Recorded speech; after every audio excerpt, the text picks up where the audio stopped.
Some groups only needed one hit to live forever. Others made incredible music, then vanished. No gold records. No giant tours. No Hollywood movies. Just forgotten harmonies, broken dreams, with the kindness, are you trying to get behind us? Or you trying to remind? And songs that still sound powerful decades later. Tonight, we're digging into 5 soul groups that should have been legends but somehow got left behind.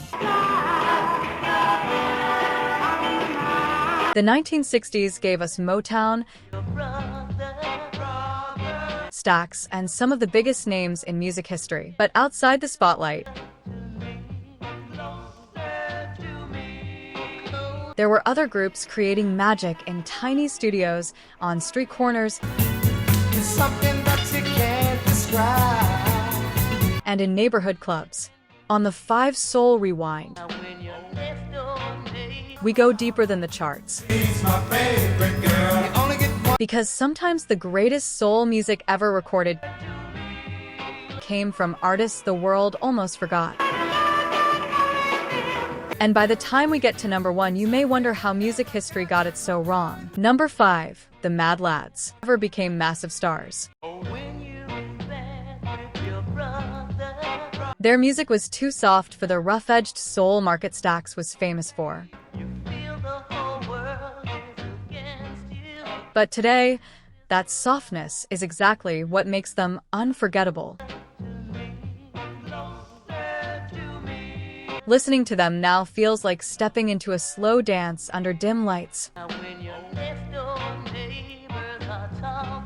where every lyric means something. And the next group, they had a hit so powerful that another artist stole the spotlight with it years later. Number 4, the Royalettes. Before lush orchestration became a signature of Philadelphia soul, the Royalettes were already doing it. This Baltimore female group blended elegance, heartbreak, and cinematic emotion into every song they touched. Their most famous record, It's Gonna Take a Miracle, came out in 1965. The strings were dramatic. The vocals were aching. The production felt larger than life. It sounded like a movie before soul music was making movies in your head. But here's the tragedy. Years later, the song became a huge hit for other artists, especially Denise Williams in the 1970s. Most people remember the remake. Very few remember who did it first. That's the story of the Royalettes. They were pioneers who watched other people walk through doors they helped open. Still, when you hear their original records today, there's something magical there.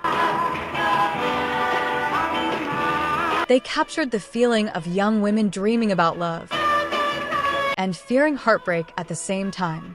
And somehow, decades later, those emotions still feel fresh. But the next group didn't just influence soul. They quietly helped shape the sound of an entire city. Number 3, the Intruders. Before Philadelphia became known for smooth soul, there were the Intruders. Before the shiny suits, before the polished strings, before the massive success of Philadelphia International Records, The Intruders were laying the foundation. They were one of the first groups guided by the legendary songwriting and production team of Kenny Gamble and Leon Huff. That alone makes them important. Songs like We'll Be United and Together sounded simple on the surface. But underneath, they carried something bigger. Family. Brotherhood. Community. The Intruders sounded like regular people singing about real life. You could imagine them standing under streetlights in Philadelphia, practicing harmonies late into the night. Their music didn't feel manufactured. It felt lived in. And when Philadelphia soul exploded in the 1970s with groups like the OJs and Harold Melvin and the Blue Notes, that sound was already rooted in what the Intruders had built. They may not always get mentioned first, but without them, Philly's soul might never have become what it did. And the next group,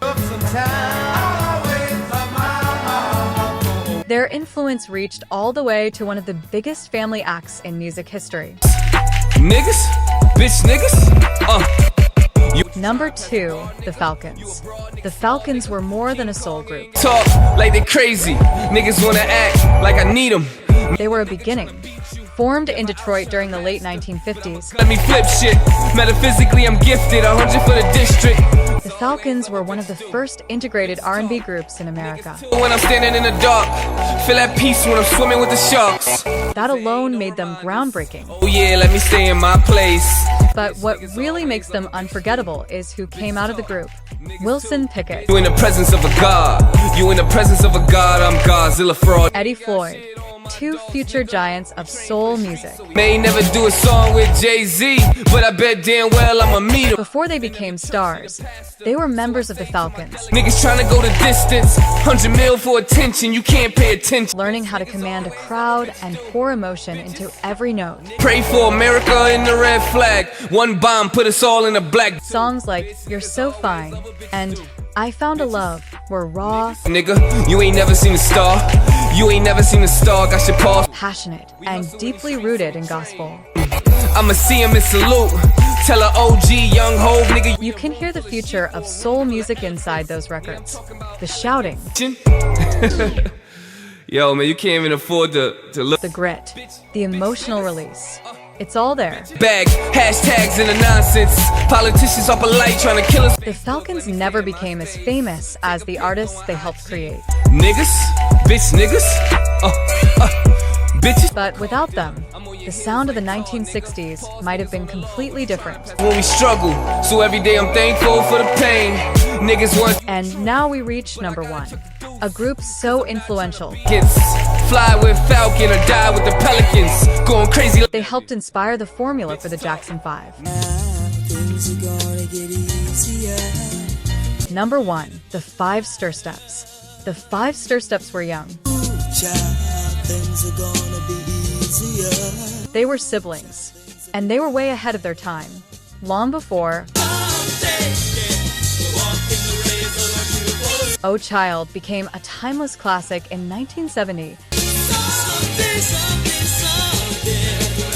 the group had already been making incredible music throughout the 1960s.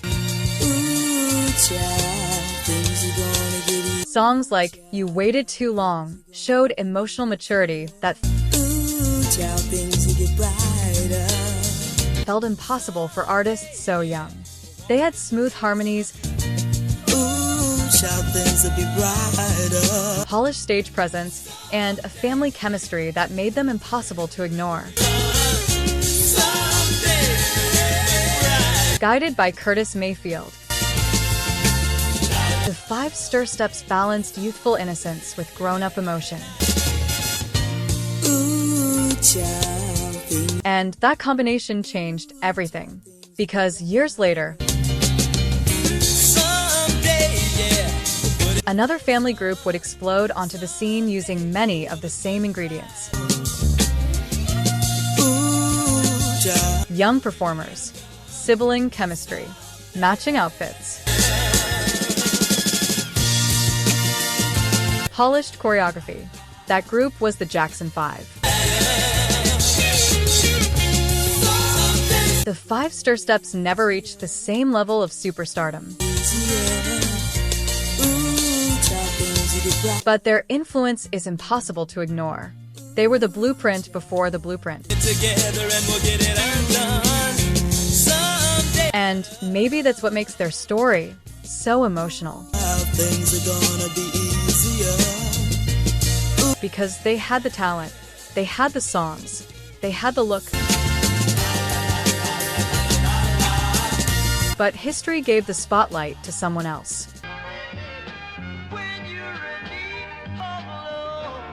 And those were 5 songs from the 1960s that would probably be banned today.